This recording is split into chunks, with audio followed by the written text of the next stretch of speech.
दोस्तों नमस्कार, मैं राज कपूर। आप देख रहे हैं खबर दस्तक और इस वक्त बड़ी खबर पटना के बांकीपुर से आ रही है कि वहां कई दशकों बाद भारतीय जनता पार्टी पहली बार किसी भी विधानसभा चुनाव या उप विधानसभा के चुनाव में पीछे नजर आ रही है। और प्रशांत किशोर कम से कम इस चुनाव में जो बांकीपुर का चुनाव हुआ है भारतीय जनता पार्टी को बड़े अंतर से हराते हुए दिख रहे हैं। हालांकि अंतिम परिणाम आना बाकी है। 31 राउंड की काउंटिंग होनी है और 31 राउंड की काउंटिंग के बाद क्या होगा ये तो तब पता चलेगा। लेकिन अभी फिलहाल बांकीपुर से प्रशांत किशोर भारतीय जनता पार्टी को बड़े अंतर से हराते हुए दिख रहे हैं। और दतिया के उपचुनाव में भी भारतीय जनता पार्टी बड़े अंतर से हारते हुए दिखाई पड़ रही है। गुजरात के एक विधानसभा सीट पर भारतीय जनता पार्टी बड़े अंतर से जीतते हुए दिखाई पड़ रही है। इसका मतलब यह है कि 3 विधानसभा के उपचुनाव में 2 सीटों पर भारतीय जनता पार्टी पिछड़ती हुई दिख रही है, जिसमें कि दतिया और बांकीपुर दोनों भारतीय जनता पार्टी का मजबूत किला रहा है। आखिर ये कमाल कैसे हुआ और क्या ये कमाल आखिर के अंत तक जब परिणाम आएंगे बदल भी सकता है या यही स्थितियां धीरे धीरे अंतिम परिणाम तक सामान्य हो जाएगी। इन तमाम मसलों पर बातचीत करने के लिए हमारे साथ आलोक पाठक सर मौजूद हैं। सर, ये जो बांकीपुर में हुआ है क्या ये कोई चमत्कार है या प्रशांत किशोर की पार्टी का मेहनत है या भारतीय जनता पार्टी का अहंकार है? आखिर बांकीपुर में इतने बड़े अंतर से भारतीय जनता पार्टी हुई जो कि उसकी गढ़ है, हारते हुए नजर क्यों आ रही है? अब आप खुद ही कह रहे हैं कि बांकीपुर विधानसभा भारतीय जनता पार्टी का गढ़ है। 1995 से इवन मतलब जब लालू की प्रचंड लहर हुआ करती थी तब भी ये सीट बीजेपी जीता करती थी। मैं उस दौर की बात कर रहा हूं जब लालू और नीतीश सब लोग साथ हुआ करते थे। अगर मैं सही जा रहा हूं तो 1995 तब भी बांकीपुर विधानसभा में भारतीय जनता पार्टी जीतती थी 1995 से। और 31 साल तक लगातार इस सीट पर भाजपा का कब्जा रहा। इसमें 2015 का चुनाव ऐसा था जब जेडीयू अलग लड़ी और बीजेपी अलग लड़ी, तब भी ये सीट इनके कब्जे में रही। बाकी सब चुनाव में बीजेपी और जेडीयू का गठबंधन रहा। और 1995 में तो गठबंधन खैर हुआ ही नहीं था, 2000 में गठबंधन बना था। अब ये समझिए कि भारतीय जनता पार्टी का और जिस सीट से नवीन कुमार ने 60,000 वोटों से जीत हासिल की। बांकीपुर में जानते हैं कितने वोटर हैं? 3,79,000 वोटर, 3,79,000। ये ज्यादातर अपर कास्ट डोमिनेटेड कंस्टिट्यूएंसी है जो भाजपा का कोर वोटर माना जाता है। यहाँ बड़ी संख्या में कायस्थ वोटर, भूमिहार है, ब्राह्मण है। और इस सीट पे अगर भारतीय जनता पार्टी हार रही है इसका मतलब भाजपा के कोर वोटर का मोहभंग हो गया। और ये चुनाव डिफाइनिंग मोमेंट होगा। कई उपचुनाव आने वाले चुनाव की भूमिका तय कर देते हैं। ये बिहार का घोसी मूवमेंट है, घोसी मूवमेंट। घोसी उपचुनाव हुआ था ना, आपको याद होगा।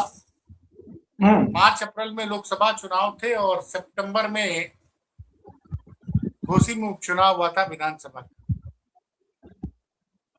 वहां पे भारतीय जनता पार्टी 40,000 वोटों से हारी थी। ऐसा मोमेंटम बना वहां से कि भारतीय जनता पार्टी पूर्वांचल में हत्थे से उखड़ गई। तो ये घोसी मूवमेंट है बिहार विधानसभा का। और अब बीजेपी का वोटर का मोहभंग शुरू हो गया। बीजेपी का कोर वोटर भाजपा से उसका मोहभंग शुरू हो गया, पहली बात। दूसरी बात, इससे सम्राट चौधरी के ऊपर भी सवाल उठेंगे जो अभी 3-4 महीने पहले मुख्यमंत्री बने हैं। नितिन नवीन सुपर फ्लॉप हुए। जो आदमी अपनी विधानसभा चुनाव में अपनी पार्टी को जितवा नहीं पाएगा वो क्या पार्टी का राष्ट्रीय अध्यक्ष बनेगा, क्या काम? जेपी नड्डा जब भारतीय जनता पार्टी के राष्ट्रीय अध्यक्ष बने तो हिमाचल प्रदेश में भाजपा की सरकार चली, और ये साहब जब राष्ट्रीय अध्यक्ष बनते हैं उसके 6 महीने बाद ही उपचुनाव होता है। अरे भाई साहब,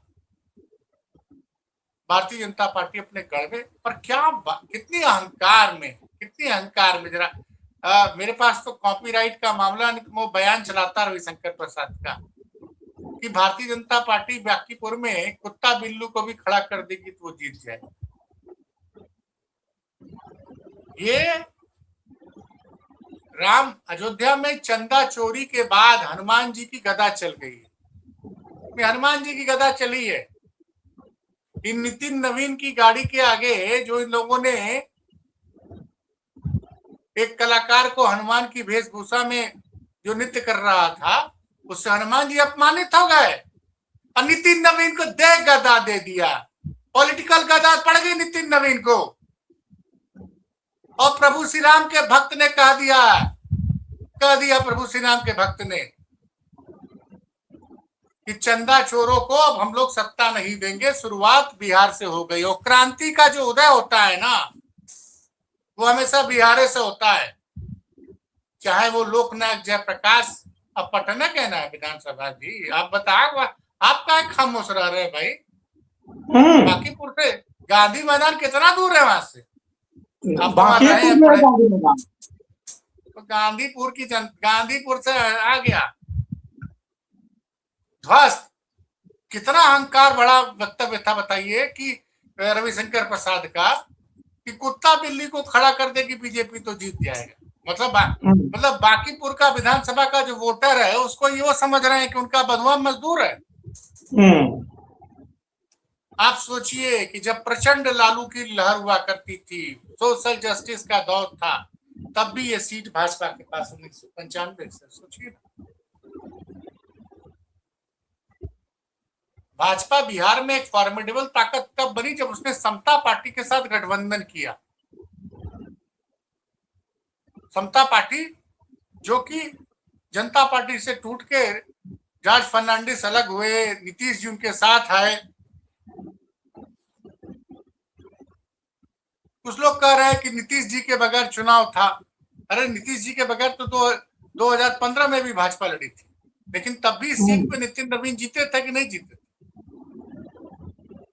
पहले इनके पिताजी विधायक हुआ करते, तब ये विधायक थे। अच्छा, पहले आपने जिसको चुनाव का उम्मीदवार बनाया तो उसका पता चला कि वो तो चारा चोरी में उसका परिवार लिप्त था। आनंद फानंद में आपने प्रत्याशी बदला, और इससे बड़ी हार की कहानी दतिया में लिखी जा रही है। मध्य प्रदेश में दतिया विधानसभा में जो भी सीट भाजपा का गढ़ था, वहां आश्चर्यजनक रूप से कांग्रेस पिछली बार चुनाव जीती थी।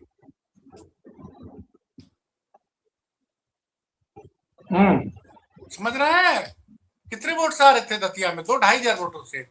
वहां फिलहाल भारतीय जनता पार्टी 12,000 वोटों से जीत ले रही है, और सबसे बड़ा वहां मास्टर प्लेयर निकला है आजाद समाज पार्टी। चंद्रशेखर रावण ने वहां यादव खड़ा कर दिया।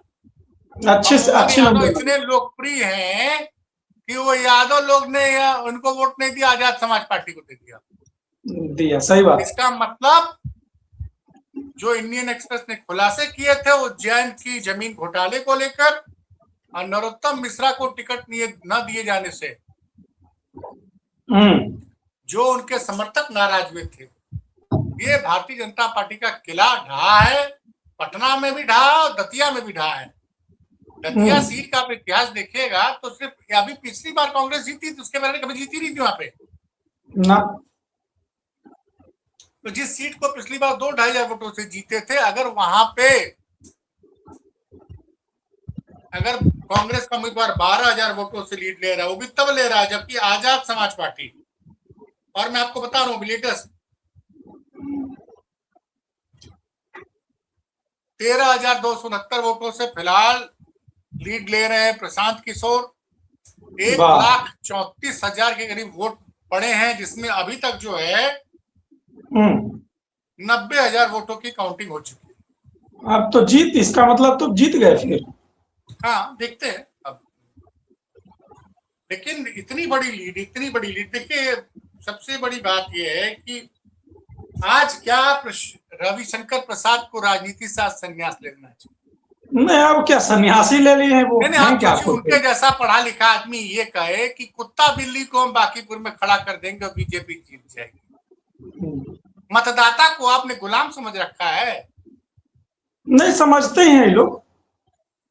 और ये सुनिए, सारा घटनाक्रम देखिए, राम मंदिर में चढ़ावा चोरी, जिस तरह से योगी खबरों को दबा रहे हैं।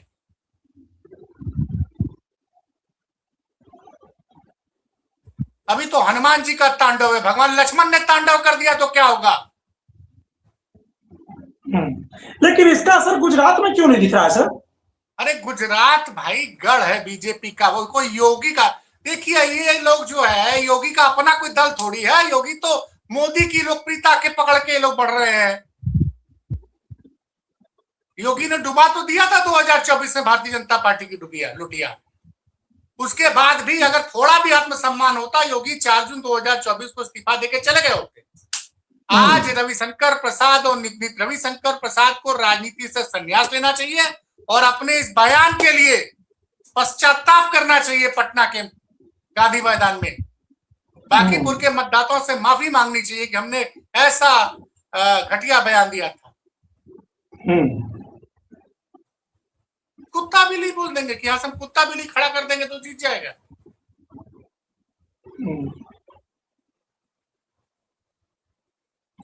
वहां काफी पढ़े लिखे लोग रहते हैं राज कपूर जी। शहरी इलाका है, पटना का सबसे समृद्ध इलाका वही है। नहीं पढ़े लिखे लोग रहते हैं। नहीं पढ़े लिखे तो पूरे बिहार में ही है सर, ऐसी बात नहीं है।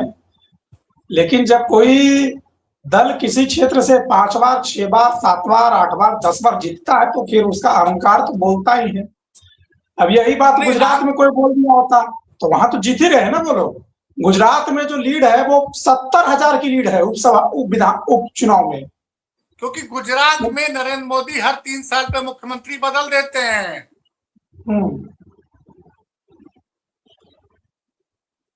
और ये सम्राट कुशवाहा की हार नहीं है, ये नितिन नवीन की हार है। और मैं थोड़ा सा असहमत, मैं लोग हमारे से कई लोग हमको आके गालियां दे सकते हैं, 2 गाली। ये सम्राट चौधरी की हार नहीं है, ये सम्राट चौधरी की लोकप्रियता का टेस्ट नहीं है। ये नरेंद्र मोदी की नीतियां, पेपर लीक। सबसे ज्यादा कोचिंग में तैयारी करने कौन जाता है? मेडिकल और इंजीनियरिंग की, बिहार का। वो चाहे कोटा में जाके कोचिंग करे, चाहे कानपुर में आके कोचिंग करे, चाहे बनारस में आके कोचिंग करे, चाहे अब पेपर लीक पे लीक हो रहा है।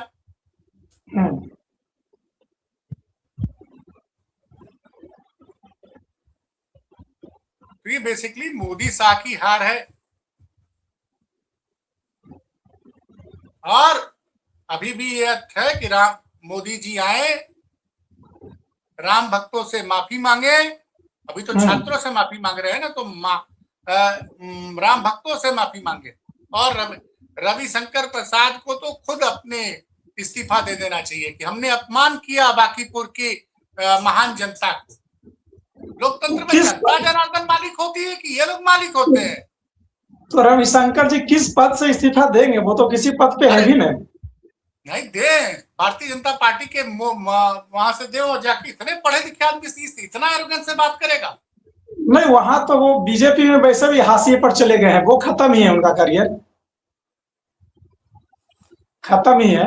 मंत्री किशोर की जीत मैं बिहार के लिए एक बहुत शुभ संकेत मान रहा हूं। नहीं, कुछ लोग तो ये भी कर रहे हैं कि बीजेपी ने एक आगड़ा नेता खड़ा कर दिया है बिहार में। तो उससे नुकसान किसका होगा? बीजेपी का होगा ना। नहीं, बीजेपी को क्यों होगा आगड़ा नेता से नुकसान? आरजेडी को होगा। आरजेडी तो भैया अब क्या बोलूं, हमारे आरजेडी में तो हमको तो लगता है कि तेजस्वी से बड़ा नेता तेज प्रताप साबित होगा। लिख के रख लीजिए आज। नहीं, ये विदेश घूमने से फुर्सते नहीं है तो क्या किया जाए? कितने दिन से बांकीपुर में चुनाव प्रचार किए हैं वो? नहीं किए हैं, वो किए ही नहीं। तो ये कह रहा हूं ना कि अब तमिलनाडु के बाद अब बिहार, तमिलनाडु में होता था कि डीएमके और एआईडीएमके चुनाव जीतेगी, या तो डीएमके जीतेगी एआईडीएमके जीते, अब खेल खत्म हो गया। और प्रशांत किशोर का उदय थर्ड पार्टी का उदय हो रहा है। नहीं, ये कहना जल्दीबाजी है, ये कहना जल्दीबाजी देखिए, आप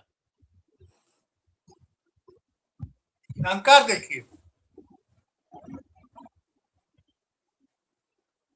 मैं तो उसी दिन समझ गया था जिस दिन 35% वोट पड़ा था। नहीं, अहंकार तो खैर बीजेपी का पहले से रहा है इस तरह से, और इसके बड़े नेता क्या क्या बोलते हैं। आज आपने सुना नहीं कि रमेश बिधूड़ी ने क्या बोला है? तो कहाँ दिल्ली में बीजेपी हारती है? तो ये तो देखिए, मुद्दा था। नहीं कैसे अलग अभी मुद्दा? तक जीत रहे हो जब तक हिंदू मुसलमान, लेकिन यहाँ तो हिंदू मुसलमान था ही नहीं। यहाँ तो तीनों उम्मीदवार, मैं बता रहा हूँ आपको कौन कौन थे, तीनों उम्मीदवार तो हिंदुए थे। यहाँ हिंदू या मुसलमान का कोई रोल नहीं था। प्रशांत किशोर अब तक पाए 46,377 वोट। नीरज कुमार जो कि कायस बिरादरी से आते हैं पाए 33,108 वोट, और रेखा कुमारी पाई 10,925 वोट। चौथा प्रत्याशी जो पाया आज चौथे नंबर पे है वो 705 वोट आया। मतलब ये बेसिकली तो आप मानिए निर्दलीय है, निर्दलीय होगा वो।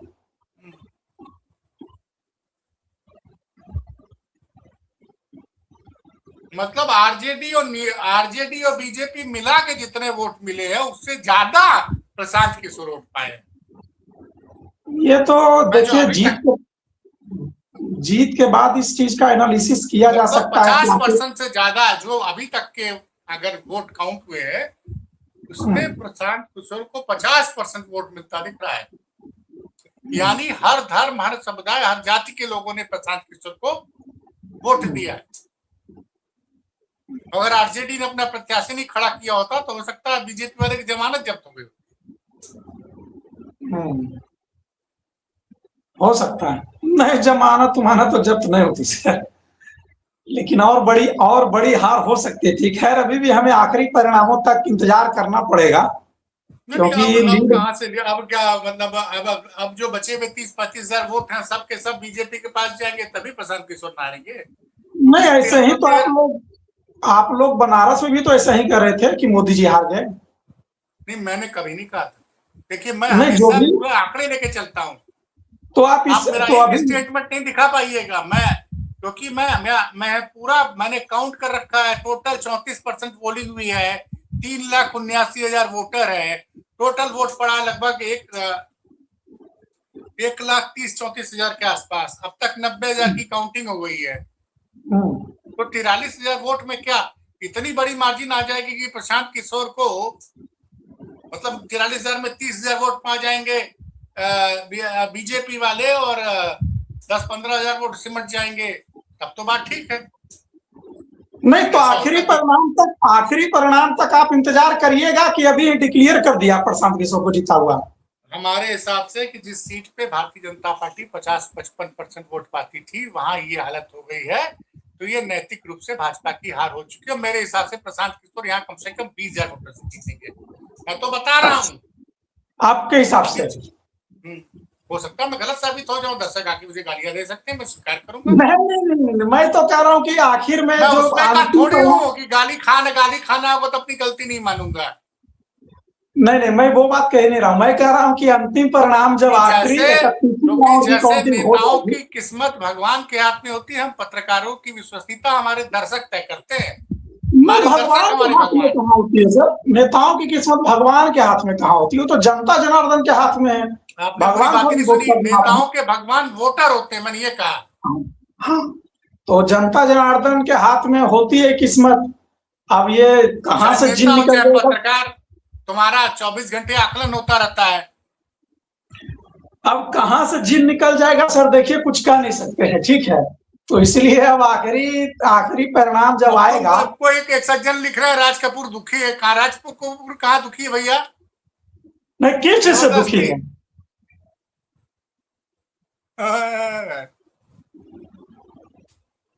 अब एक सज्जन लिख रहे हैं, मुझे लगता है बीजेपी जानबूझकर हारेगी क्योंकि ये किसी भी हद तक जा सकते हैं।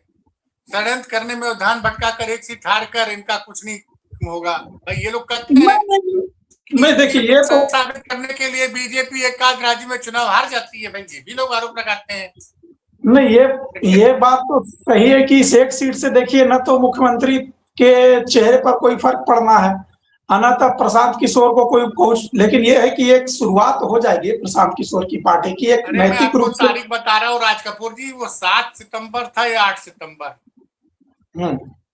जब घोसी उपचुनाव की काउंटिंग हो रही थी, मैं बनारस में था और मैं लगातार कह रहा था कि ये भारतीय जनता पार्टी के पूर्वांचल में सफाई की शुरुआत हो गई है।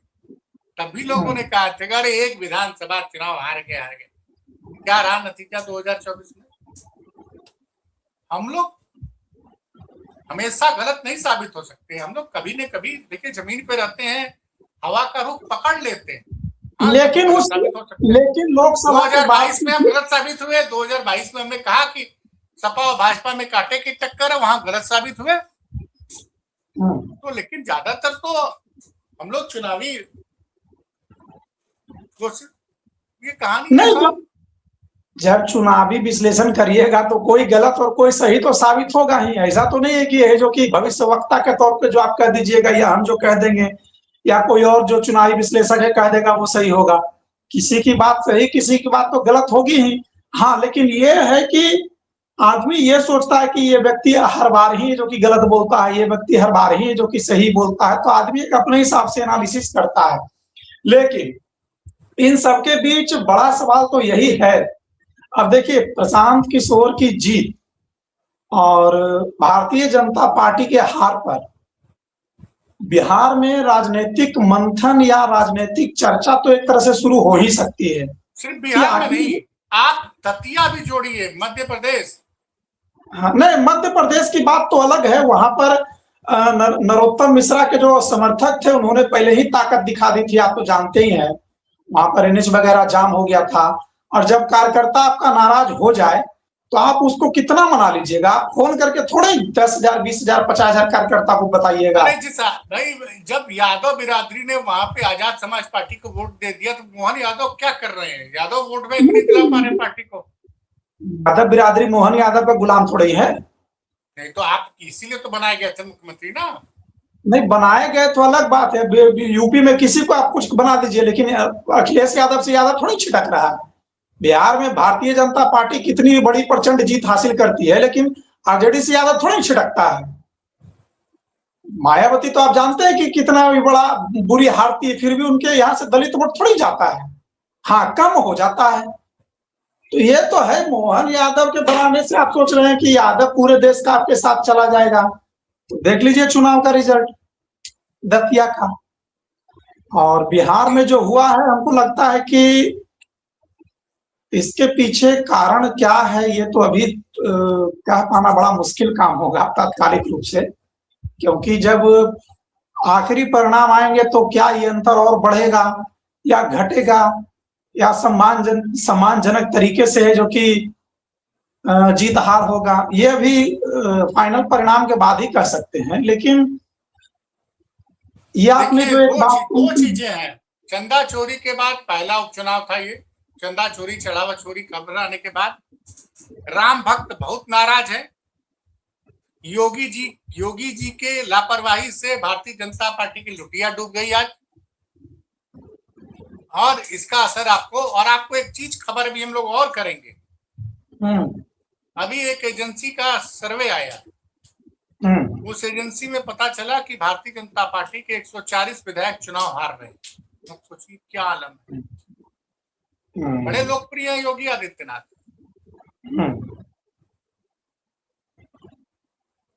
अच्छा। और नितिन नवीन ने पूरी ताकत झोंक दी थी। आज तो नितिन नवीन को इस्तीफा दे देना चाहिए। नहीं, ऐसे इस्तीफा बीजेपी में होने लगे तो हर दिन किसी न किसी का इस्तीफा टिकटों होगा। का चयन गलत हुआ, आपने ऐन मौके पे वहां पे उम्मीदवार बदला ना। अंतिम दिन नामांकन था, उसके एक दिन पहले तो आपने टिकट प्रत्याशी हटाया है। चुनाव का टिकट देने के पहले आपने क्यों नहीं वेरीफाई किया कि जिस उम्मीदवार को हम टिकट दे रहे हैं उसके परिवार के ऊपर वो चारा चोरी का आरोप लगे हैं, ऐसा मीडिया में कहा गया, तो गलत आदमी को टिकट क्यों दिया गया? मध्य प्रदेश में भी, दतिया में भी आपने गलत आदमी को टिकट क्यों दिया, जब आपके कार्यकर्ता 12 घंटे तक पूरे सड़कों पे रहे। उसके बाद भी आप भी जानते हैं सर कि बीजेपी में टिकट देना है जो कि किसी लोकल लीडरशिप की बात होती नहीं है। बिना नहीं, इतना थोड़ी कि नरेंद्र मोदी अमित शाह बैठ के देख रहे हैं कि विधानसभा उपचुनाव में तो किसको टिकट दे रहे हो किसको नहीं दे रहे हो। इतनी आजादी तो राष्ट्रीय अध्यक्ष को रहती है सर, ऐसा नहीं है। ऐसा मतलब ये भी तय मान लीजिए कि उनके वीटो लगने पर ऐसा नहीं है कि दतिया वाला मामला वहां तक पहुंचा नहीं होगा। अगर मोदी शाह चाह लेते तो नरोत्तम मिश्रा को टिकट नहीं मिलता, ऐसा तो हो नहीं सकता है। इसका मतलब मौन सहमति कहीं ना कहीं वहां से भी रही होगी। अब अगर उस तरह से भारतीय जनता पार्टी में टिकटों का वितरण हुआ, उसके बाद भी भारतीय जनता पार्टी हारी है, तो आप कह सकते हैं कि राम मंदिर में जो चढ़ावा चोरी की घटना हुई है और जो पेपर लीक का जो मुद्दा हुआ है, इतना बड़ा आंदोलन हुआ है, इसका असर इन चुनावों में दिख रहा है। लेकिन गुजरात में क्यों नहीं दिखता, ये समझ से परे की बात है। क्या गुजरात को उन्होंने पूरी तरह से ऐसा गढ़ तो नहीं बना दिया है कि पूरे देश में कुछ हो जाए वहां कोई फर्क नहीं पड़ता है? क्योंकि जब आप 3 सीटों के उपचुनाव की चर्चा करेंगे तो फिर गोदी मीडिया उस गुजरात की भी चर्चा करेगी ही करेगी, जहां 50,000 से अधिक का मार्जिन अभी लेकर के बीजेपी जीत रही है। और बिहार के उपचुनाव के रिजल्ट का उत्तर प्रदेश की आवाज बन गया। अब क्या क्या होगा ये भी देखना जरूरी होगा। और उत्तर प्रदेश की राजनीति पर भी पैनी निगाह बना के रखनी पड़ेगी, क्योंकि ये जो बिहार का परिणाम आया है, इस परिणाम का असर उत्तर प्रदेश के चुनाव में भी हो सकता है। लेकिन मैं तो ये मानता हूं कि एक चुनाव के परिणाम से आगे आने वाले चुनाव में भी इस तरह की उम्मीद करना विपक्ष कर सकता है, कोई दिक्कत नहीं है।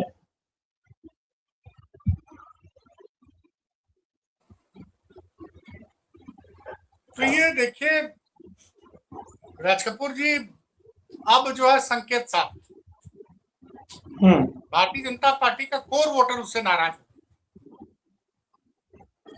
कोर वोटर नाराज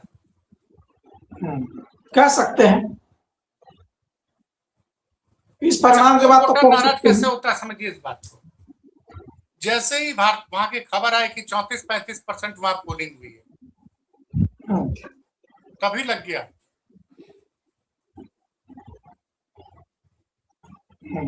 भाई विधानसभा में यहाँ पे 50% से ऊपर पोलिंग हुई थी, 50-55%, इकट्ठे 25% वोटर टर्नआउट कम हो जाता है, क्योंकि मोह भंग हो गया मतदाता। महंगाई बेलगाम है, नौकरी आप दे नहीं पा रहे हो। तो मतलब अगर इस आधार पे अगर बात करें, जो आज के 3 उपचुनाव के परिणाम आए हैं या शाम तक जो आ जाएंगे, 2-1 से अगर बीजेपी हार रही है या विपक्ष 2-1 से जीत रही है, तो इसका मतलब आप ये मानकर चल रहे हैं कि आने वाले समय में जहां भी परिणाम आएंगे चुनाव के या जहां भी चुनाव होंगे, वहां बीजेपी है जो कि अब हारती हुई दिखाई पड़ेगी। तो अगर बीजेपी को मैं आपको बता रहा हूँ, बीजेपी अगले 5-6 महीने में क्या कर लेगी बताइए, क्या कर लेगी? नहीं, बीजेपी तो सर 1 महीने में बहुत कुछ कर लेती है, ऐसे मत कहिए। ऐसा नहीं है सर, हारे हैं लोग, लगातार हारे, कई चुनाव हारे हैं लोग। दिल्ली में 10 लोकसभा चुनाव 3 बार जीते, विधानसभा चुनाव बुरी तरह से हारे। 1998 के बाद बीजेपी में दिल्ली की सरकार कब बनी जरा बताइए तो? नहीं, 15 साल शीला दीक्षित रही और 10 साल केजरीवाल रहे, 25 साल तक तो खाता नहीं खुला ना। जबकि उस दौरान 3 बार ऐसा रहा कि लोकसभा में क्लीन स्वीप किया, 3 या 4 बार लोकसभा चुनाव में 7 में 7 सीट जीते। तो विधानसभा चुनाव में स्थानीय मुद्दे होते हैं, वह भारतीय जनता पार्टी को करारी हार मिलती है। और उत्तर प्रदेश में तो 10 साल की एंटी इनकम्बेंसी है। देखिए इसके दो परिणाम। बिहार में सम्राट चौधरी, कुछ लोग तो दावा कर रहे हैं कि सम्राट चौधरी का लिटमस टेस्ट है। नहीं, एक चीज बताइएगा आप मुझे, तो जब बिहार में इस तरह से सरकार बनी है, प्रचंड बहुमत की सरकार, और आप कह रहे हैं कि यूपी में 10 साल की एंटी इनकम्बेंसी है, तो असम में तो 15 साल की एंटी इनकम्बेंसी थी सर। असम में 10, देखिए असम का चुनाव दूसरे मुद्दे पर लड़ा, नहीं, लेकिन असम में भी तो 15 साल सरकार रही ना बीजेपी की लगातार। 10 साल, तो ये तीसरी बार चुनाव जीते हैं। 2016 में पहली बार सरकार में नहीं, 2021, 2026 ये तीसरा। अच्छा, हाँ, तो वहां देखिए 10 साल का एंटी इनकम्बेंसी, मतलब वहां विपक्ष कमजोर रहा होगा। वहां पे हिंदू बनाम मुस्लिम चुनाव फिलहाल चल रहा है। यूपी में नहीं चल रहा है हिंदू बनाम मुस्लिम, लोकसभा चुनाव में आप हार चुके हैं। मतलब लोकसभा चुनाव के आधार पे आप ये कह रहे हैं कि जो लोकसभा चुनाव में रिजल्ट आए हैं और जो लोकसभा चुनाव के बाद जिस तरह से जनता के मुद्दों पर बीजेपी घिर गई है, चाहे पेपर लीक का मुद्दा हो, चाहे राम जन्मभूमि में राम मंदिर में चढ़ावा चोरी का मुद्दा हो, चाहे उत्तर प्रदेश में कानून व्यवस्था का मुद्दा हो, इन सारे मुद्दों पर है जो कि बीजेपी घिरती हुई नजर आ रही है यूपी में, और इसका असर है जो कि यूपी चुनाव में दिख सकता है, आप ये कह रहे हैं? बिल्कुल दिखेगा। अच्छा, मैं आपको बता रहा हूँ, अभी सर्वे इंटरनल था बीजेपी का। नहीं, वो सर्वे तो हम लोग चर्चा कर ही चुके हैं उस पर। नहीं, आपको और बता रहे हैं। क्या दूसरा कोई सर्वे आया है? मैं भेज रहा हूँ आपको, लगाइए। नहीं, आप बता दीजिए सर्वे क्या है वो बताइए। टेलविन की प्रारंभिक रिपोर्ट ने नींद उड़ा दी है। एक दल के 140 सदस्य। किसकी रिपोर्ट? टेलविन करके एक कंपनी है, अच्छा, जो कि लगातार मतदाताओं का मूड भांपती रहती है। टेलविन की प्रारंभिक रिपोर्ट ने नींद उड़ा दी है। एक दल के 140 सदस्य सदन लौटेंगे, इसमें संदेह है। एक और कंपनी है जिसकी रिपोर्ट होश उड़ा देगी। बताइए, ये कहानी। नहीं तो बदल देंगे तो 140 जिनके लौटने की संभावना नहीं है उनको बदल देंगे तो? लोग कह तो रहे हैं कि 12% वोट बैंक निकल गया बीजेपी के हाथ से जून और जुलाई में। ये राम मंदिर के मुद्दे से? राम मंदिर का मुद्दा और पेपर लीक का मुद्दा। अच्छा। नहीं तो पेपर लीक और राम मंदिर का मुद्दा है तो सर, तो फिर सिर्फ उत्तर प्रदेश क्यों सर? उत्तर प्रदेश के साथ साथ तो 5 राज्यों में चुनाव होने हैं, तो उन 5 उत्तराखंड तो फिर में तो वैसे ही, उत्तराखंड में वैसे सरकार की वापसी नहीं होती थी, पिछली बार वापसी हो गई। अच्छा, पंजाब में भाजपा का कोई अस्तित्व तो है नहीं। अब बचा गुजरात और नॉर्थ ईस्ट में एक स्टेट है। तो मुख्य तो बड़ा स्टेट भाजपा के लिए उत्तर प्रदेश है ना। ये कहानी है। बीजेपी में हार हो, उत्तर प्रदेश हारते ही बीजेपी का नैतिक रूप से जो कि है लोकसभा चुनाव में भी, मतलब कि एक तरह से कहे कि मनोबल टूट जाएगा जो 29 के होने वाले चुनाव होंगे। खैर, तो यही इस समय की बड़ी अपडेट है। और सुनिए, एक अनुपम सिंह है, ये लिख रहे हैं कि विश्व की सबसे बड़ी राजनीतिक पार्टी का मुखिया अपने ही बूथ पर हार गया। वो भी अपना बूथ हार गया, इसको उम्मीदवार बनाया गया था। जो रामकृपाल यादव राज्य में सहकारिता मंत्री है, उनका भी बूथ बीजेपी हार गई। सोचिए कितनी बड़ी बात, कितनी बड़ी हार। नहीं, कुछ लोग जो बात आप भी बता रहे थे उस बात से मैं सहमत हूं कि जो लोग कह रहे थे, जो कह रहा हूं, सुनिए जरा टिप्पणी सुनिए। प्रशांत किशोर की जीत ने जन स्वराज को संजीवनी दे दी है। ये अनुपम कुमार सिंह है, ये बेसिकली बीजेपी के प्रशंसक पत्रकार है। ये लिख रहे हैं प्रशांत किशोर की जीत ने जन स्वराज को संजीवनी दी। पहली बार ऐसा हुआ है जब पूरे राज्य का सामान्य वर्ग भाजपा की हार का जश्न मना रहा है, वो भी तब जब उसमें से अधिकतर प्रधानमंत्री मोदी के प्रशंसक हैं। भरत तिवारी हत्याकांड पर जिस तरह की निष्क्रियता और संवेदनहीनता दिखाई गई थी, उसका भी असर साफ दिख रहा है। और आगे लिख रहे हैं, सिर्फ कुशवाहा जिताने नहीं आएंगे, आज ये स्पष्ट हो गया। जाति वाली राजनीति को प्रमुखता देते हुए मुख्यमंत्री चुना गया था, जो काम नहीं आया। ये मैं नहीं मानता भाई साहब, ये सम्राट चौधरी की लोकप्रियता का टेस्ट नहीं था। माफ कीजिएगा, मैं आपके इस विश्लेषण से बिल्कुल असहमत हूँ। मेरा ये मानना है कि भारतीय जनता पार्टी का वोट बैंक उसका मन भर गया है। उसको समझ में आ गया कि ये लोग उनका सिर्फ इस्तेमाल करते हैं। मैं तो कहूंगा इस बांकीपुर में हार के लिए सबसे बड़ा जिम्मेदार रविशंकर प्रसाद है, जिन्होंने कहा कि कुत्ता बिल्ली को हम लड़ा देंगे, चुनाव जीत जाएगा। दूसरा, अयोध्या में चंदा चोरी, चढ़ावा चोरी, वो भी बड़ा मुद्दा है, और पेपर लीक और भरत तिवारी वाले केस को तो हम भूल ही गए थे। अब बताइए, जब ये लोग अपना बूथ नहीं जीता पाए तो राष्ट्रीय अध्यक्ष जी क्या पार्टी को जिताएंगे जो अपने बूथ में नहीं जिता पा रहे? एक बूथ में 1000-1200 वोट होते हैं, 1200 वोट पे भी अगर इनका कंट्रोल नहीं है। लेकिन इसी नितिन नवीन की अध्यक्षता में तो पश्चिम बंगाल में जीती है बीजेपी ने सर।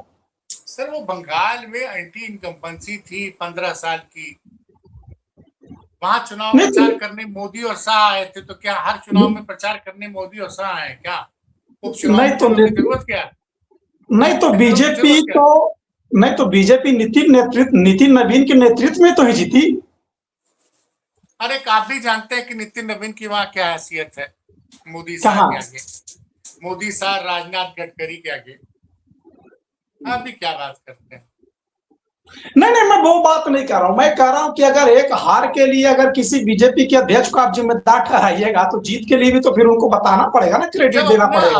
अपनी विधानसभा जहां पे 1995 से बीजेपी नहीं हारी थी, अब हार रही है, अब उनके वो अपने बूथ पे चुनाव हार रही है बीजेपी, तब तो सवाल उठेगा ना। रामकृपाल यादव को भी भाजपा में आए 12 साल हो गए ना। मनोज यादव तो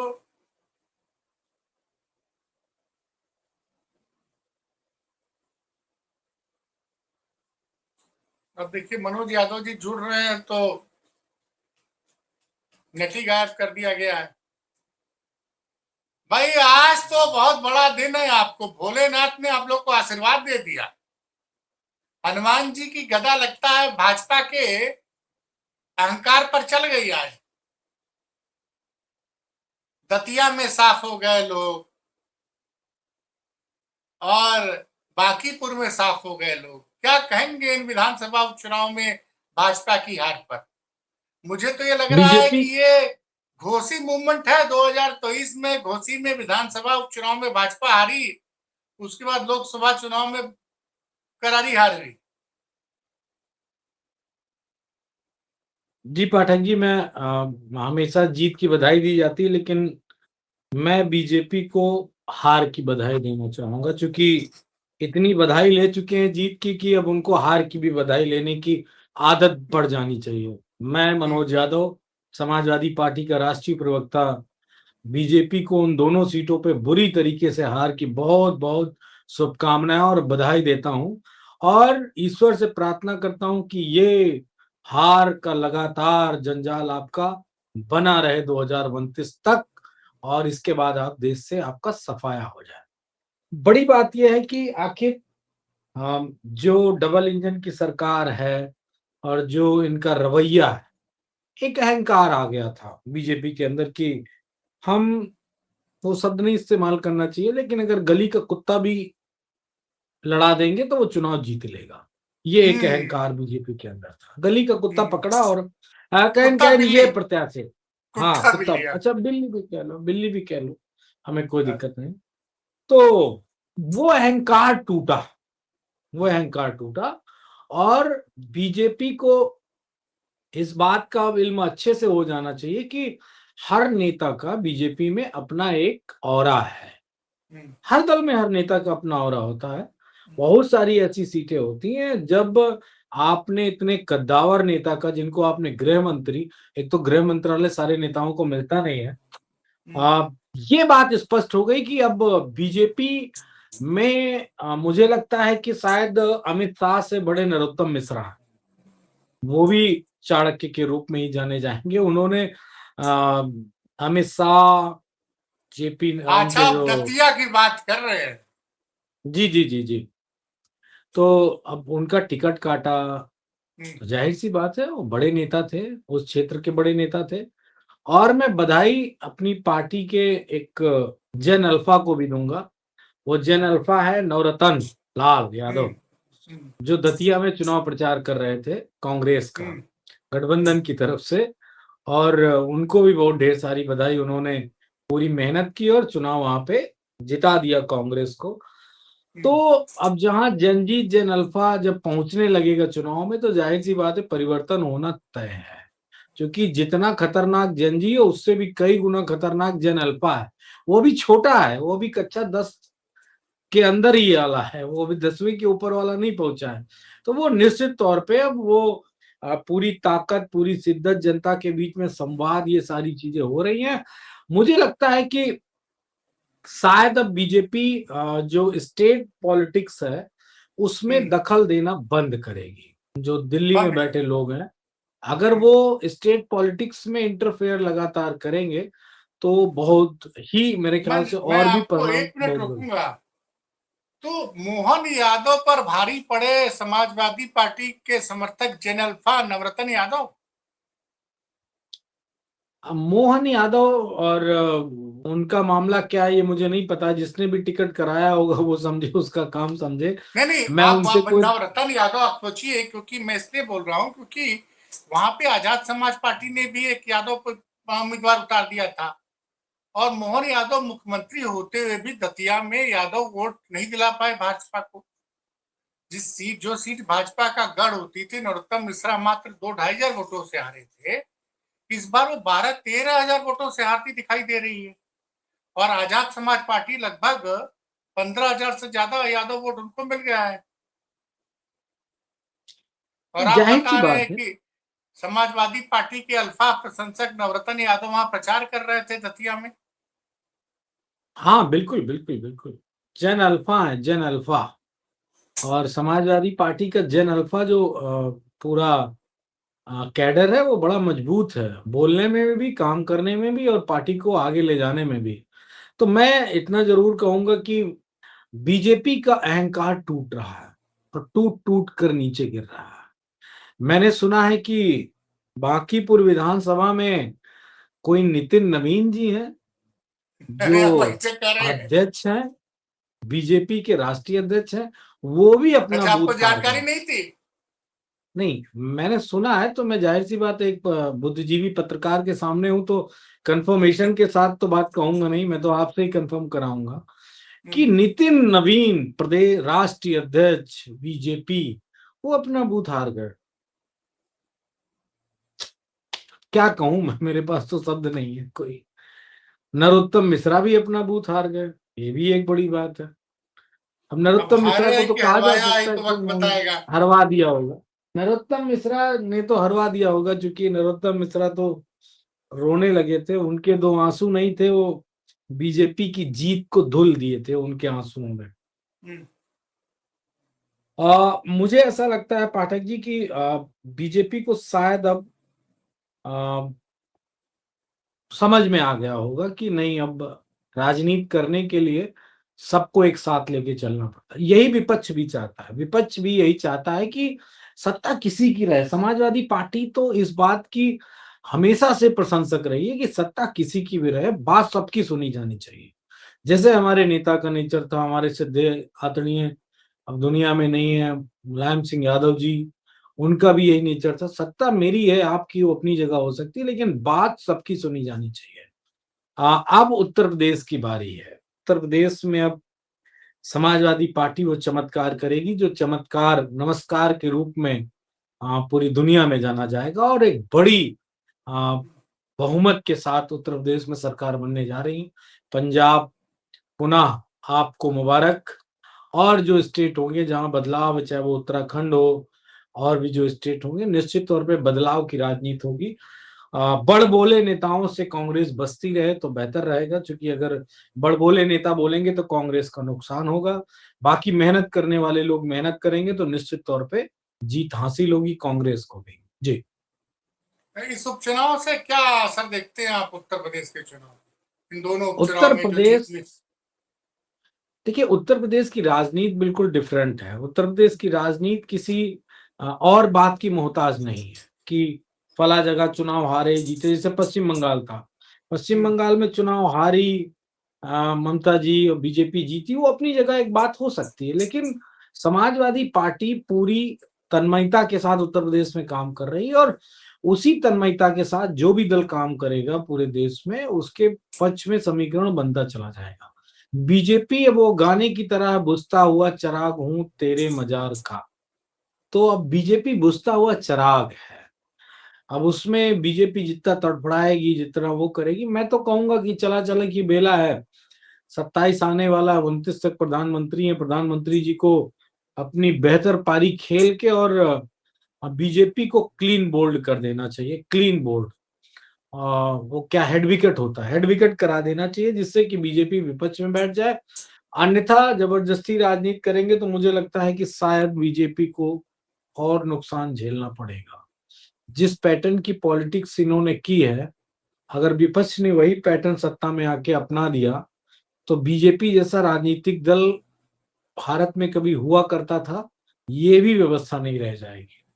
क्योंकि मकान तो सब पे है, दुकान सब पे है, फैक्ट्री सब पे है, स्कूल सब पे है, मेडिकल कॉलेज सब पे है, मैनेजमेंट कॉलेज सब पे है, अकूत धन सब पे है। तो जाहिर सी बात है, सीबीआई ईडी लगा दो और पार्टी खत्म कर दो। ये पैटर्न का पश्चाताप अगर समय रहते बीजेपी कर लेगी, तो मुझे इतना विश्वास है कि एक विपक्ष के दल के रूप में जरूर रहेगी। लेकिन अगर ये पैटर्न, जो पैटर्न बीजेपी ने उत्तर प्रदेश में और अन्य राज्यों में अपनाया है, बीजेपी खत्म हो जाएगी। ये मैं दावे से कह रहा हूँ, बीजेपी खत्म हो जाएगी। बीजेपी का कोई भी चाम इस पूरे देश में अब नहीं रहा। खासकर जंतर मंतर के वो आंदोलन के बाद तो बिल्कुल नहीं, कोई नहीं बीजेपी को पसंद नहीं करता है, मनोज जी, यहाँ तक कि बीजेपी के लोग नहीं तो। एक चीज मैं अभी पूछना चाहता हूँ कि दतिया में तो आप लोगों ने, इसका मतलब कि चूंकि झांसी और ग्वालियर अगल बगल का मामला है, एक यूपी बॉर्डर से ज्यादा दूरी नहीं है। दतिया में मैं सही तो अगर मानूं तो माँ पीताम्बरा का मंदिर, अगर मैं सही हूं तो उस वक्त मैं पूरी तरह से कंफर्म नहीं पा रहा। तो कहीं राम मंदिर में चढ़ावा चोरी का भी तो मतलब वो कहते हैं हनुमान जी गदा चल गई भाजपा के ऊपर। नहीं, क्यों नहीं असर होगा, क्यों नहीं असर होगा? ये देश, लोग कह सकते हैं, अर्थशास्त्री कह सकते हैं, राजनेता कह सकते हैं कि ये देश अर्थव्यवस्था से चलता है, लेकिन मेरे जैसा व्यक्ति जो बहुत बातें सोचता है, चिंतन करता है, मैं जानता हूं ये देश भावनाओं से चलता है, पूरी तरीके से भावनाओं से चलता है। पाठक जी, इस देश में भावनाएं इतनी प्रबल हैं। मुझे याद है, मेरे गांव में एक मुस्लिम दर्जी था, जाति का, मेरे गांव के बगल का मामला है, और वो जिला पंचायत का चुनाव लड़ते हो, और उसके पास साइकिल थी बस, उसके अलावा कुछ भी नहीं था प्रचार करने। साइकिल से जाता था, अपनी झोली फैला के वोट मांगता था, बड़े बड़े लोगों को चुनाव हरा दिया, बड़े बड़े लोगों को सीट साइकिल से। यानी भावनाएं उसके साथ हो गई उस क्षेत्र की। ठीक इसी तरह मुझे अच्छे से याद है, हरदोई में एक जिला में एक है पैदल वाले जिला पंचायत, यादव जी हैं, वो पूरा चुनाव प्रचार पैदल चल के किए, उनके पास साइकिल भी नहीं थी, वो भी चुनाव जीत गए।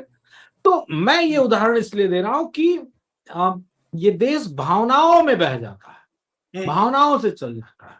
तो आप कह सकते हैं अर्थव्यवस्था ट्रिलियन मिलियन बिलियन पता नहीं क्या क्या बता सकते हैं, लेकिन ये देश रियल में भावनाओं से चलता है। और राम मंदिर ट्रस्ट की चंदा चढ़ावा चोरी इस देश की आम से आम नागरिक की भावनाओं को कनेक्ट करता है, कनेक्ट करता अच्छा, है। अगर आप ये बताइए, आज राम गोपाल जी ने पप्पू यादव को कहा कि भाई चढ़ावा चोरी में कोई भी संत इन्वॉल्व नहीं था, पप्पू यादव को संत की वेशभूषा में नहीं आना चाहिए था, पुजारी की वेशभूषा में।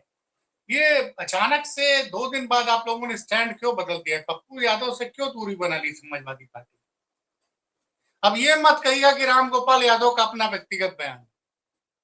वो हमारी पार्टी के प्रमुख महासचिव हैं, हाँ राज्यसभा के मेंबर हैं हाँ और पार्टी के पार्लियामेंट बोर्ड में हैं। हम्म। मैं कैसे ये शब्द कह सकता हूं कि वो उनका निजी विषय है? नहीं, पर जाहिर हम सी लोग बात बोल है, देते हैं ना कि ये भाई उनका व्यक्तिगत बयान है, इससे पार्टी का कोई लेना देना नहीं, नहीं है। वो पार्टी के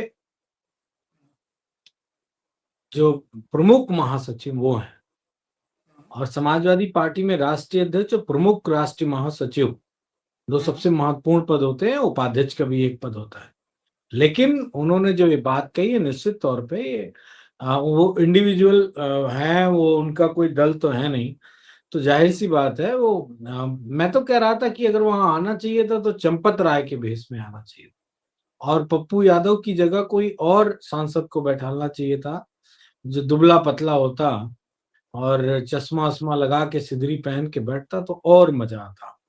बीजेपी जो एक घटिया राजनीति कर रही है ना, जो भगवा भगवा भगवा अपमानित हो गया, भगवा ये हो गया, भगवा हो गया, उससे बीजेपी को निजात मिल जाती किसी दुबले पतले सांसद को। अरे राज्यसभा के वही मेंबर थे, क्या नाम है उनका, पवन खेड़ा जी, वही मेंबर मेरे ख्याल से राज्यसभा के बने, उन्हीं को बैठा देते बना के चंपत राय, कांग्रेस के लोग बिल्कुल क्लियर हो जाता। लेकिन अब उन्होंने बनाया नहीं। समाजवादी पार्टी निश्चित तौर पे धार्मिक मामलों में कभी किसी का अपमान करने में विश्वास पाठक जी कभी नहीं रखते। वो अलग बात हो सकती है कि हम राजनीति का धर्म में समावेश और धर्म में राजनीति का समावेश नहीं करना चाहते हैं ना, कभी हमारी ये लाइकिंग रही है हमारी पार्टी की ना हमारी आइडियोलॉजी की। लेकिन बीजेपी इस चीज में माहिर है, वो भगवान में राजनीति, धर्म में राजनीति, राजनीति में धर्म, सब का कॉकटेल मिला के पी जाती है और सत्ता का उपभोग कर लेती है। तो समाजवादी पार्टी सदा ये चाहती है कि नहीं, संतों ये का, बयान महंतों 3 दिन का, बाद क्यों आया? तमाम लोगों का सम्मान होना चाहिए। क्या कह रहे हैं? नहीं, ये 3 दिन बाद ये बयान क्यों आया भाई? जब उनसे पत्रकार कोई पूछेगा तो जवाब देंगे। पत्रकार कोई पूछेगा तभी तो पार्टी बयान देगी। आप नहीं पूछेंगे तो हम कोई माइक लगा के थोड़ी नहीं आने जा रहे हैं बताने के लिए। राय है, जब आप हमसे सवाल पूछ रहे हैं तभी तो हम जवाब दे रहे हैं। ये आप राय बड़ा ना पूछे तो डिप्लोमेटिक आप जवाब है मनोज जी। आप अरे नहीं, ऐसे थोड़ी नहीं नहीं, ऐसे थोड़ी पार्टी ये ने कोई, आपको प्रवक्ता अरे बनाया है। एक मिनट देखिए, मैं आपको बहुत सिंपल बात बता दूं कि कोई ऐसी स्थितियां तो थी नहीं पाठक जी, सुनामी आ गई, समाजवादी पार्टी बयान नहीं देगी तो गड़बड़ा जाएगा, सुनामी की इंफॉर्मेशन नहीं देश को पता चल पाएगी। आप पूछेंगे तो ये व्यक्तिगत तौर पे मेरा भी अपना ये मानना है। मैं तो उन्होंने वो कोई वहां के कोषाध्यक्ष था उनका रोल किया था, बीजेपी को मौका मिल गया और इस बात का विपक्ष के लोगों को सदैव ही ध्यान रखना चाहिए। मेरा अपना ये मानना है। मैं पूरा एफआईआर बयान भी पढ़ करा के दिया। सुना दे रहा हूं दर्शकों को। समाजवादी पार्टी के सांसद राम गोपाल यादव ने संसद परिसर में राम मंदिर के चढ़ावे और चंदा चोरी के कथित मुद्दे पर सांसद पप्पू यादव द्वारा किए गए नाटकीय प्रदर्शन से किनारा कर लिया है। राम गोपाल यादव ने इस प्रदर्शन को गलत बताया और स्पष्ट किया कि साधु संतों का इस तरह के मामलों से कोई लेना देना नहीं है। और दूसरी तरफ आपके अयोध्या के सांसद ये कह रहे थे कि अरे ये नाटक ही तो था, इसमें इतना हल्ला मचाने की क्या जरूरत है। ये बयान अवधेश प्रसाद का पहले आया है, अब राम गोपाल जी आज ये बयान दे रहे हैं। इसका मतलब कहीं ना कहीं आप लोग को लग गया कि भाई इससे नुकसान हो सकता है। मैं देखिए साफ बात देखिए कह रहा हूं, ना ये राजनीतिक पाठक नफा जी नुकसान आप को सोचकर ही ये बयान राम गोपाल यादव ने दिया है। देखिए, आदरणीय राष्ट्रीय प्रमुख महासचिव जी हम्म कैडर के और संगठन के महत्वपूर्ण व्यक्तियों में से एक है। हम्म एक सांसद एक विधायक होना एक बात हो सकती है, वो अपने क्षेत्र तक का व्यक्ति रहता है, ठीक है, वो भी राष्ट्रीय महासचिव हैं, अवधेश प्रसाद जी भी। उन पे एफआईआर हुई है और लोगों पे एफआईआर की गई, कांग्रेस के नेताओं पे एफआईआर हुई है और अम, पप्पू यादव पे एफआईआर हो गई है। तो बीजेपी को बैठे बैठाया मुद्दा मिल गया और वो साधुओं को आगे कर रही है। पूरे साधु नहीं आ रहे हैं लेकिन कुछ साधु जो बीजेपी के इन्फ्लुएंस में रहते हैं वो साधु लोग आ रहे हैं और वो ये बता रहे हैं कि भगवा का बहुत जबरदस्त नुकसान हो गया। बीजेपी से भक्ति की पिच पे मुझे नहीं लगता है कि किसी को लड़ना चाहिए। ये एक राजनीतिक व्यक्ति होने के नाते मैं कह रहा हूँ, क्योंकि वो उसमें माहिर हैं। उनके अंदर कला है भगवान को बेचने की, उनके अंदर कला है भगवा को बेचने की, उनके अंदर कला है धर्म को बेचने की, उनके अंदर कला है वो धार्मिक सांस्कृत रीति रिवाजों को बेचने की, उनके अंदर कला है, वो उसी का खाते हैं। अदरवाइज मत लीजिएगा मेरी बात का कि मनोज इस तरह की बात कह रहे हैं, लेकिन बीजेपी आरएसएस के लोग यही खाते हैं, इसी की कमाई खाते हैं। तो अच्छा, जिस चीज की कमाई खाता है वो एक्सपर्ट होता है कि नहीं, ये बताइए पाठक जी, ये मेरा सवाल आपसे। वो एक्सपर्ट होता है, अपने क्षेत्र का एक्सपर्ट होता है। तो जो एक्सपर्टीज जिनके पास है उनकी पिच पे क्या जाना, उनसे क्या बात करना, ये तो सिंपल सिटी की बिल्कुल एक साधारण बात है। तो समाजवादी पार्टी बीजेपी की पिच पे जाके राजनीति करने पे कोई बात नहीं करना चाहती।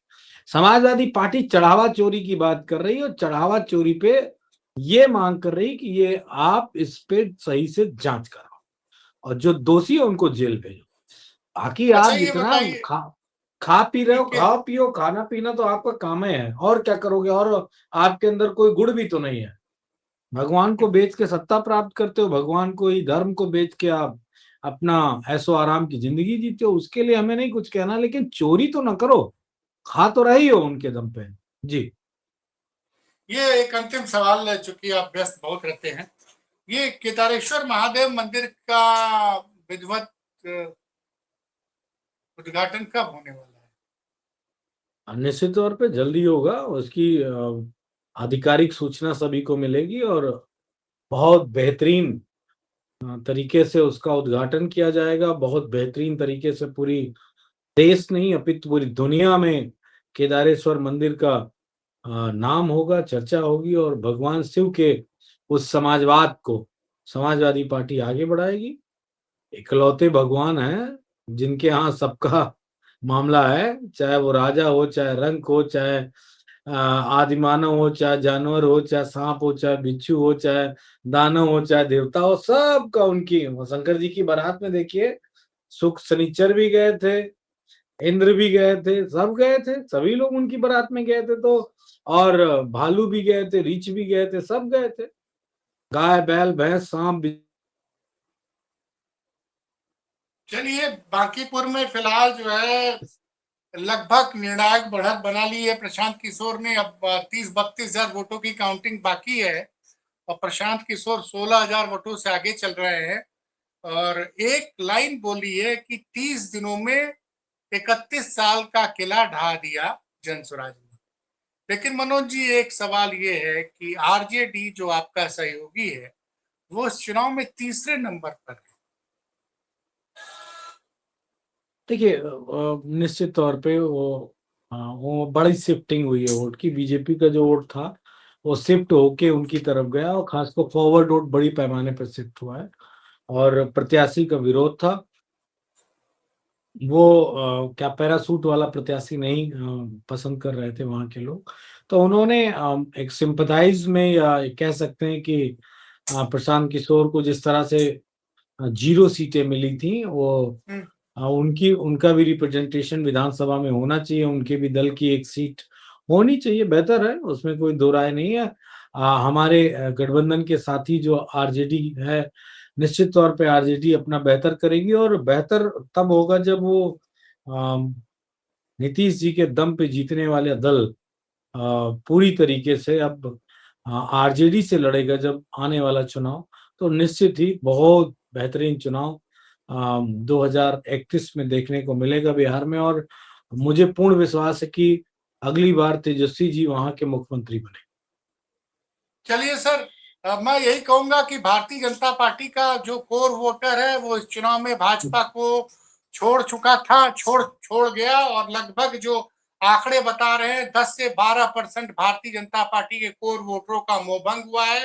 नरेंद्र मोदी से अगर ये हालात हैं अगस्त 2005 में और यही स्थिति बरकरार रही 2027 तक, तो उत्तर प्रदेश में योगी जी भाजपा को 2012 के लेवल तक पहुंचा देंगे। इसका फायदा किसको मिलता है, अखिलेश यादव का को या किसी प्रशांत कुमार जैसे किसी नए आदमी की एंट्री भी, क्योंकि मैं इसलिए कह रहा हूं कि तमिलनाडु में एक पार्टी बनती है और उत्तर प्रदेश में DMK फायदा के बीच। सबसे ज्यादा समाजवादी पार्टी को ही होगा, ना दूसरा चलिए कोई दल ना कोई दिल। ये बात आपको चलिए मैं स्पष्ट कर दूं, इस पे कोई इफ किंतु परंतु बट कुछ भी नहीं। समाजवादी पार्टी, आदरणीय अखिलेश यादव जी उत्तर प्रदेश के अगले मुख्यमंत्री बनने जा रहे हैं। एक सीटों की बयान संख्या भी नहीं जरा, बताऊंगा। एक बयान बड़ा इंपॉर्टेंट बयान दिया है, कुछ हमारे संस्कार की बात भी है छात्रों की, जरा मैं बयान में अभी बता रहा हूँ। राज्यपाल महोदया बोल रही हैं, जंतर मंतर पर कुछ छात्रों ने बवाल बिगाड़ा, वो पढ़े लिखे थे लेकिन उनमें संस्कार नहीं। कौन कह अब रही मैं है? उत्तर प्रदेश राज्यपाल की महोदया राज्यपाल? है भाई, इनको राज्यपाल महोदया की मैं बड़ी इज्जत करता हूँ और मैं यही वो बयान नहीं हो दर्शकों के पूरे सामने। देश। हाँ, बोले बोले बीजेपी डॉक्टर साहब। दरअसल में अब राजनीति के साथ साथ संस्कारी ज्ञान देने में जुट गई है। अब इनको संस्कारी ज्ञान देना है, तो निश्चित तौर पे जिस उत्तर पार्टी प्रदेश में नहीं। सबसे ज्यादा आरोपी हो, जिस पार्टी के कई विधायक दुष्कर्म के मामले देखिए में पाठक आजीवन जी, ये कारावास बात की बड़ी सजा नहीं है। काट रहे हो। ये बात बहुत पुरानी हो गई। ये बात कहने का कोई फायदा नहीं। मैं आपको सीधा जवाब दिए दे रहा हूँ। हम्म, बीजेपी को बहुत शौक है संस्कार देने का, शुचिता की बात करने का। उत्तर प्रदेश और देश की जनता अब इनको संस्कार दल के रूप में परिवर्तित करके सामाजिक संगठन बना देगी। जाओ देश में आरएसएस के माध्यम से संस्कार बांटो, शुचिता की बात करो। अब राजनीति करने की क्षमता आप में न रही। सीधी वो बात, नो बकवास। इनके संस्कार को यति नरसिम्हानंद ने बताया था कि चंपत राय के क्या संस्कार थे, आप कहो इसलिए भाई, आप आरोप लगाओ हमारे पास, तो मैंने तो मैंने कहा ही यति था। नरसिम्हानंद ने बताया था कि चंपत राय के क्या संस्कार थे। हाँ तो वही बांटेंगे, वही बांट ही रहे हैं, लेकिन दल में बैठ के नहीं, आप संगठन के रूप में करें। और और संतोष दुबे चाहे के भी इंटरव्यू अत्याचार जाके करें देख चाहे लीजिएगा आप भ्रष्टाचार लोग। करें। अयोध्या वाले संतोष दुबे के भी इंटरव्यू देख लीजिएगा कि कैसे संस्कार उन्होंने बताए थे आरएसएस वालों के। तो अब खैर इसीलिए मैंने सर, कहा राजनीति में इनका स्पेस नहीं है। अब ये संस्कार संस्कार खेलें गंदे वाले। चलिए मनोज जी, आपने समय दिया इसके लिए बहुत बहुत धन्यवाद। उम्मीद है जब अगली मुलाकात होगी तब तो कुछ और अच्छी खबरें आएंगी। जी नमस्कार।